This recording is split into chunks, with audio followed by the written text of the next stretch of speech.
दोस्तों, आप देख रहे हैं बाबा दर्शन न्यूज। ईरान और इजराइल की दोस्ती कैसे दुश्मनी में बदली। कभी रेल और हथियार होते थे सप्लाई, अब जंग के मुहाने पर दोनों देश। ईरान और इजराइल एक दूसरे के कट्टर दुश्मन हैं, जो कि अब जंग के मुहाने पर खड़े हैं।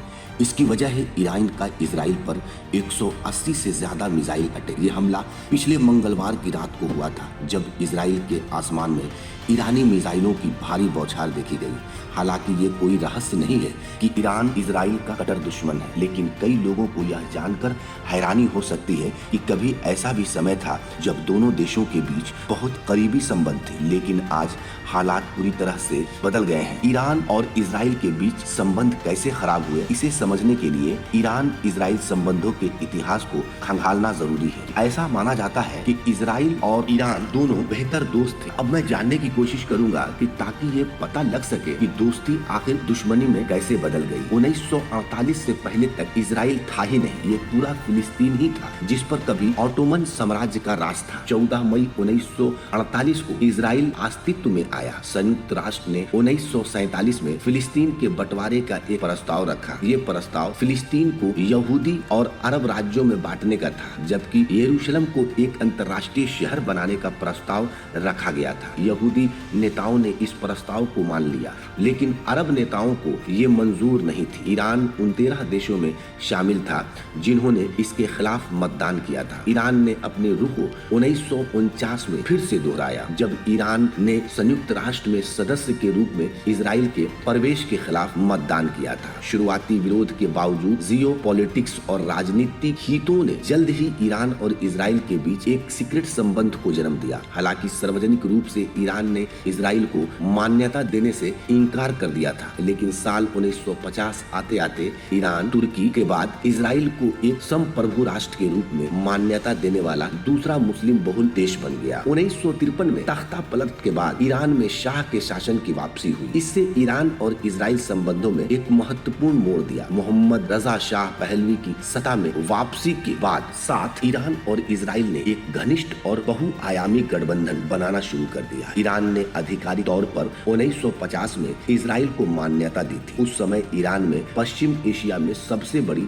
यहूदी आबादी रहती थी। शाह पहलवी शासन ने इजराइल को एक सहयोगी के रूप में देखा। पारस्परिक लाभ से प्रेरित इस दोस्ती ने ईरान और इजराइल के बीच आर्थिक, सैन्य और खुफिया सहयोग को बढ़ावा दिया। उन्होंने कम्युनिस्ट यूएसएसआर को पश्चिम एशिया से बाहर रखने के साझा हितों के आधार पर एक करीबी रिश्ता भी डेवलप किया, क्योंकि दोनों पूंजीवादी अमेरिका द्वारा समर्थित थे। तत्कालीन इजरायली प्रधानमंत्री डेविड बेन गुरियन के नेतृत्व में ईरान को एक दोस्ताना जगह मिली। सऊदी अरब के दैनिक अरब न्यूज की एक रिपोर्ट के मुताबिक नवगठित यहूदी देश इजराइल ने अपने तेल का 40% ईरान से हासिल किया और इसके बदले में हथियारों, तकनीकी और एग्रीकल्चर से जुड़ी चीजों का व्यापार किया। ईरान से तेल इजराइल की इंडस्ट्री और सैन्य जरूरतों के लिए काफी जरूरी था, जबकि इजराइल के दुश्मन अरब देशों ने तेल पर प्रतिबंध लगा रखा था।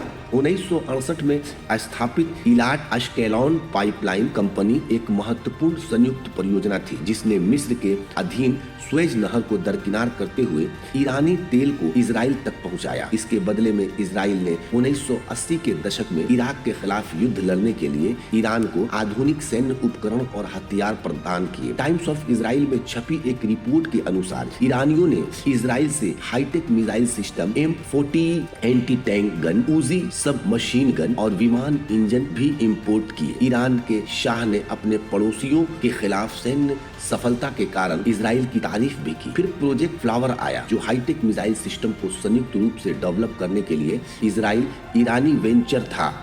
इतना ही नहीं, पहलवी ने ईरान की सीक्रेट पुलिस SAVA के 1957 में CIA और मोसाद की सहायता से बनाई थी। 1979 में ईरानी क्रांति ने ईरान इजराइल संबंधों में एक बड़ा बदलाव किया। पहलवी राजवंश के पतन और आयतुल्लाह खोमैनी के नेतृत्व में इस्लामिक गणराज्य की स्थापना ने ईरान की विदेश नीति और वर्ल्ड व्यू को पूरी तरह से उलट दिया। हालांकि शुरुआती साल में और इजराइल ने अपने संबंधों को सामान्य बनाए रखने पर जोर दिया। इजराइल और ईरान दोनों ने सद्दाम हुसैन की इराकी सरकार का मुकाबला करना अपने हित में देखा। ब्रिटिश अखबार द ऑब्जर्वर के अनुसार 1980-88 के ईरान इराक युद्ध के दौरान इजराइल ने ईरान को सालाना $500 मिलियन के हथियार बेचे थे। टाइम्स पत्रिका के मुताबिक इन सौदों को सुविधाजनक बनाने के लिए इजराइल ने स्विस बैंक में खाते भी खोले। यरूशलेम में इजरायली अधिकारियों को उम्मीद थी कि हथियारों की सप्लाई ईरानी सेना को खुश रखेगी और आयतुल्ला के शासन को उखाड़ फेंकेगी। ईरान इराक युद्ध के बाद भी कुछ समय तक दोनों देशों के बीच सीक्रेट रिलेशन जारी रहे, लेकिन बाद में संबंधों में गिरावट आने वाली थी।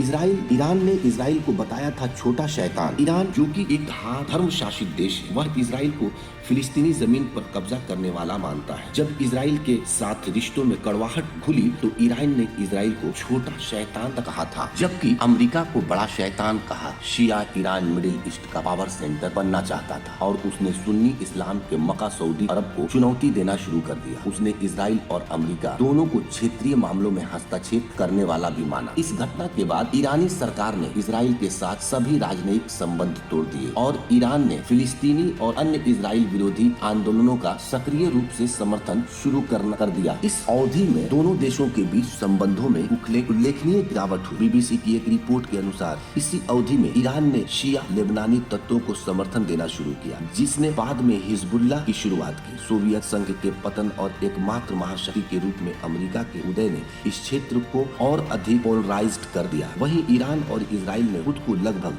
हर प्रमुख जियोपॉलिटिक्स विमर्श में एक दूसरे के खिलाफ पाया। 1980 के दशक में शुरू हुआ ईरान का न्यूक्लियर प्रोग्राम 1990 के दशक से विवाद का केंद्र बन गया। इजराइल ने अमेरिका और अन्य पश्चिमी देशों के साथ मिलकर इस बात पर जोर दिया कि ईरान अपनी परमाणु महत्वाकांक्षाओं को त्याग दे, क्योंकि वे क्षेत्रीय और वैश्विक सुरक्षा के लिए खतरा पैदा करते हैं। अमेरिका और इजराइल के लिए ईरान अब एक कट्टरपंथी और निरंकुश आयतुल्ला द्वारा शासित था। रूहुल्लाह खुमैनी के बाद यह उनके उत्तराधिकारी आयतुल्ला अली खुमैनी थे, जिन्हें ये भयंकर युद्ध विरासत में मिला था। खुली दुश्मनी के कारण कई टकराव हुए, जिनमें सीक्रेट ऑपरेशन और एक दूसरे के खिलाफ सैन्य कार्रवाई की सार्वजनिक धमकियां शामिल हैं।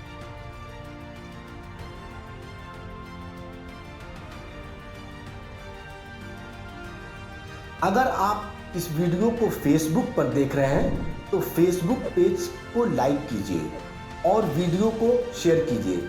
अगर आप इस वीडियो को YouTube पर देख रहे हैं तो YouTube चैनल को सब्सक्राइब कीजिए और घंटी के आइकॉन को दबाइए।